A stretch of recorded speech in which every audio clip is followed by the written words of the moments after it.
Appreciate being here. I was here outside not too long ago, beginning of the summer, when this started to take hold with Dr. Rella's infamous letter, so and passionate letter that he has not let up on. So your resiliency and your determination are inspirational, Dr. Rella. Thank you so much. I'm here. And of course, Jackie too. Thank you so much.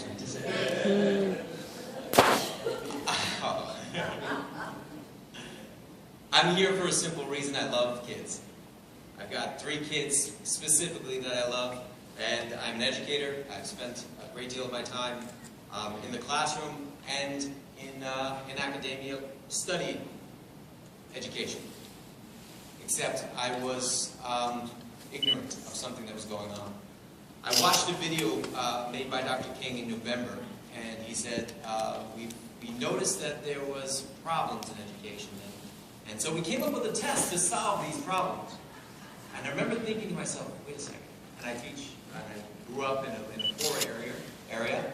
And I remember thinking, wait a second, the problems I see, they're not that the kids don't know how to take a test. They're, as Professor Dodge said, they're matters of poverty. They're matters of abuse.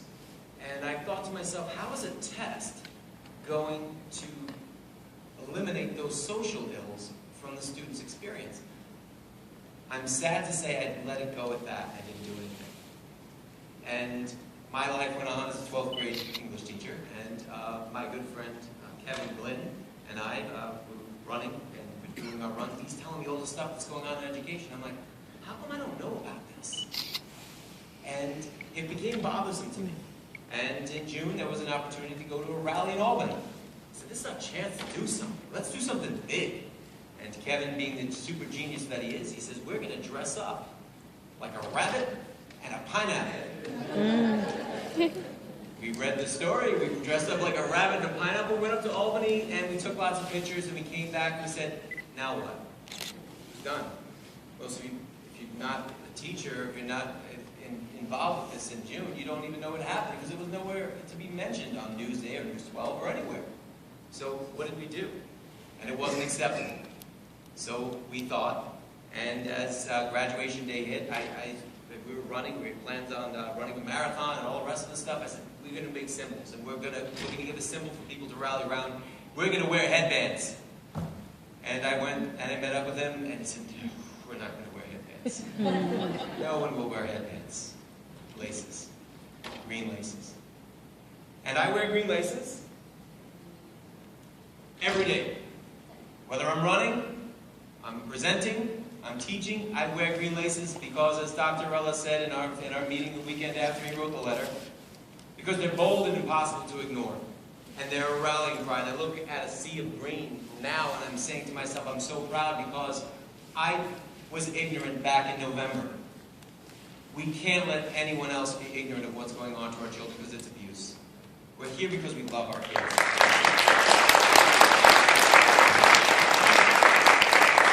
The laces are a symbol, and they can't live in binary world on Facebook. They need to get out there. So in the back and on our Facebook page, we've got a little letter for you to bring to your local businesses.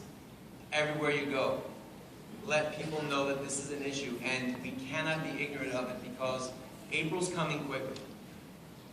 Before that, right now, kids are learning to take a test.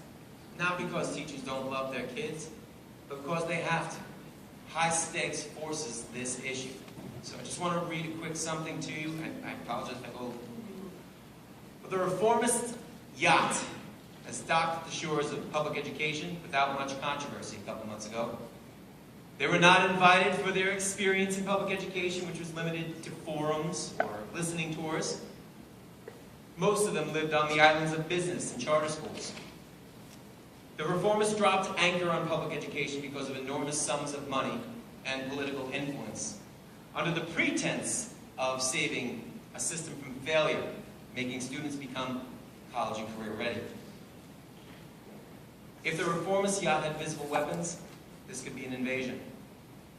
If they flew under a different flag, this would be an occupation. However, to protect us from an educational crisis, it's called reform.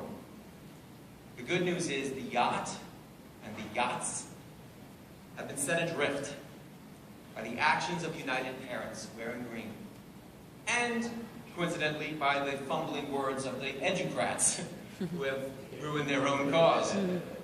Each day it floats further and further out to sea, and contempt for the dictates from the yachts is growing. Each day it floats further and further away. With each new forum, a new hero arises, and new speech goes viral. It's moms who love their children, regardless of the color of their skin. Disingenuous attempts to bring the ship back to shore are feeble. They would have better luck bringing a real yacht back to shore with number 2 pencils. The ship has sailed. The people have spoken. Special interest groups, mommies, bats, educational historians, they've all said the same thing. We love our kids. They're more than a test score. We will not sell their information. Students' love of learning will not be surrendered for corporations' lust for earning. These tests are abusive. Make no mistake. Educators, parents, tests that hurt kids are unacceptable no matter what the intention. Wear green laces, wear green lanyards, wear green rainbow balloons as a symbol of our love for kids. Lace to the top, because kids are more than a test score. Thank you.